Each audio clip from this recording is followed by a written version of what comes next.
राजस्थान के सुदूर इलाके में हम हैं। गुजरात से सटा हुआ नीचलागढ़ नीचलागढ़ ग्राम पंचायत है, आदिवासी इलाका है और सिरोही जिले का हिस्सा है जो कि गुजरात से सटा हुआ है। आपने शोले फिल्म में एक डायलॉग सुना होगा, हम अंग्रेजों के जमाने के जेलर हैं। तो आपने अंग्रेजों के जमाने की जेल उस फिल्म में देखी होगी। वो चूंकि एक रचा हुआ फिल्म था, एक पूरा एक प्रहसन जिसे कह सकते हैं, लेकिन आज हम आपको अंग्रेजों के जमाने का थाना दिखा रहे हैं।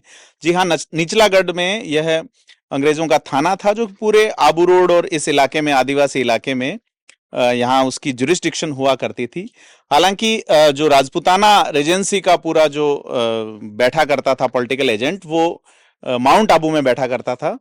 और इस थाने में जो बहुधा थाना प्रभारी और वो लोग रहे हैं, पठान जरूर यहाँ पे, जहाँ इतिहास हमें लोगों से पता चला उसके बारे में। तो मैं तरुण को कहूंगा कि ये एक बार अंदर की, हमारे जो साथी हैं तरुण, उनको कि अंदर का एक बार हमें ये दिखाए। ये जो भवन आप देख रहे हैं, ये थाने में संभवतः अधिकारियों के बैठने का कमरा रहा, बाद में इसे डेवलप भी किया गया और पटवार भवन रहा है बाद में ये।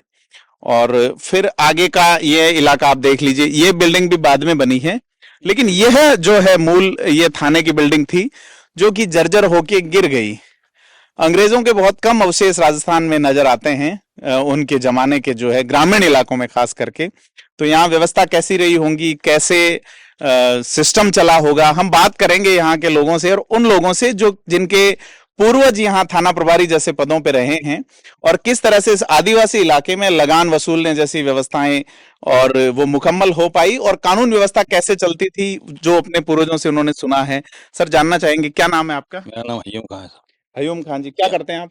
मैं तो ड्राइवर हूँ। अच्छा, तो यहाँ क्या है इतिहास, आप बताएं। इतिहास तो साहब यही है कि पहले पुराना ये चौकी स्टेट के टाइम की है। जी यहाँ पहले थाना भी था जी। और जेल भी थी यहाँ। अच्छा पुरानी जेल भी थी यहाँ, 6 महीने की सजा यहाँ देते थे।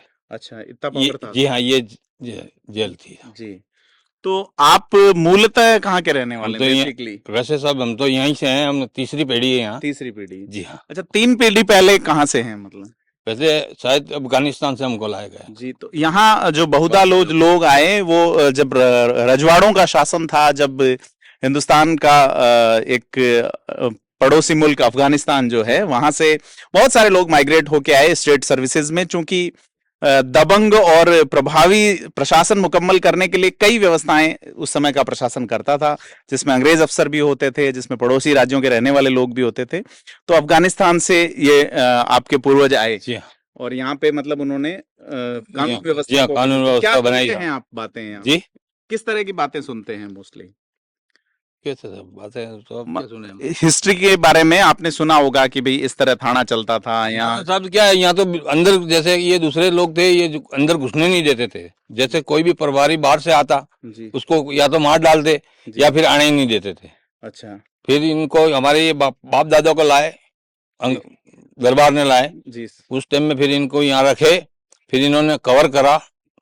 फिर आदिवासियों को मतलब ये एक ये सेटअप में लाने के लिए, ये- पूरा एक ये- कानून के अंडर लाने के लिए। हमारे साथ और यहाँ पे हैं खान साहब, आपसे बात करेंगे। क्या नाम है सर आपका? नसीर खां। नसीर खान जी, क्या करते हैं आप? अब मैं तो चाय का काम करता था साहब। जी, अब आप अब जी। बस तो आप बताएं हमें, क्या है यहाँ की हिस्ट्री? बस यही है साहब कि ये थाना बहुत पुराना था जी और हमारे सब पूर्वज थे, जी। वो सब इनको संभालते थे जी। यहाँ पर। तो और कितने परिवार बसे हुए उन पूर्वजों के यहाँ?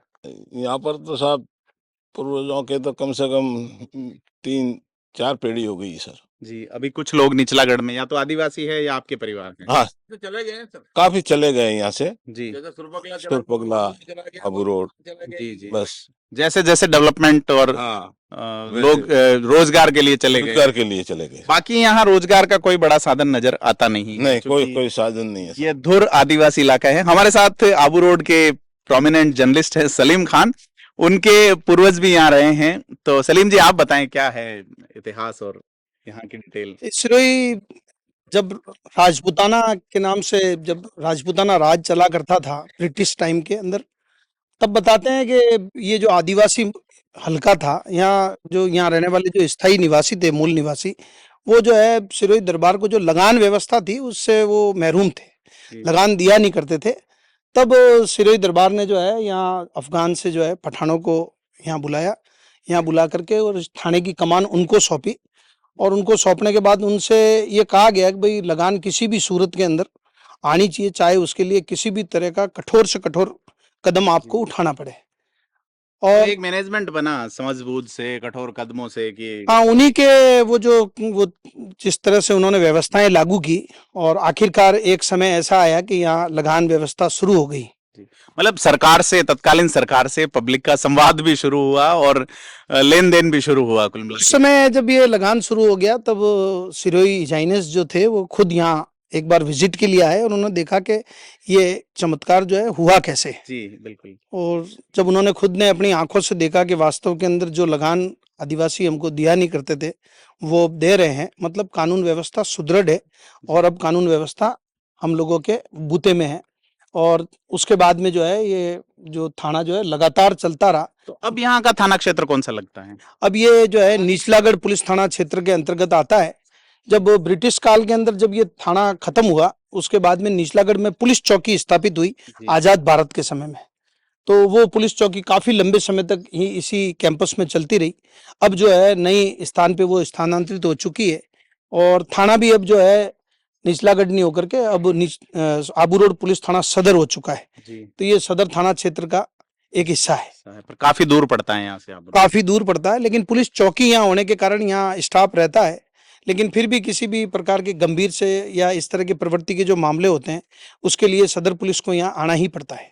पर एक चीज तो ये हुई कि उस समय कोशिश की लोगों ने, तो लोगों का सरकार से समन्वय स्थापित हुआ, तो नीचे वाले बाद जो थाना व्यवस्था चालू हुई आजाद भारत में, उसको ज्यादा दिक्कत नहीं आई मुझे लगता है इससे होने से।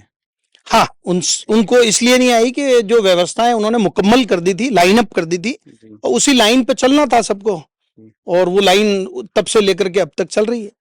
तो जैसा देखा कि यहाँ सिर्फ अब खंडहर और भग्नावशेष हैं, कुछ पूर्वजों के जो लोग मतलब उनके जो वंशज हैं लोगों, जो लोग 3-4 पीढ़ी पहले आए थे और यहाँ कानून व्यवस्था को मुकम्मल करने के लिए कानून का राज, जिसे लोग इंस्पेक्टर राज भी कहते हैं, वो किस तरह से कायम हुआ यहाँ के लोगों ने बताया। और अब ये जो थाना है वो खंडहर के रूप में हो चुका है और यहाँ से अब आबू रोड सदर जो है वो इस इलाके का थाना क्षेत्र है और अब लगान और वैसी चीजें रही नहीं। हालांकि अब तो सरकार ही मुफ्त अनाज और इस तरह की योजनाओं के तहत पैसा यहाँ पे भेज रही है। तो ऐसे में यह है कि किस तरह से पुराना 100-125 साल पहले किस तरह से व्यवस्थाएं थी और आज डेमोक्रेसी में किस तरह की व्यवस्थाएं हैं, और यहाँ के आदिवासी ही नहीं आम समाज भी राजनीतिक माहौल के चलते या लोगों की समझाइश और अपनी समझबूझ के चलते एक डेमोक्रेटिक माहौल में ढल चुका है। थिंक 360 के लिए कैमरा पर्सन तरुण जांगड़ के साथ प्रदीप बिदावत, निचलागढ़।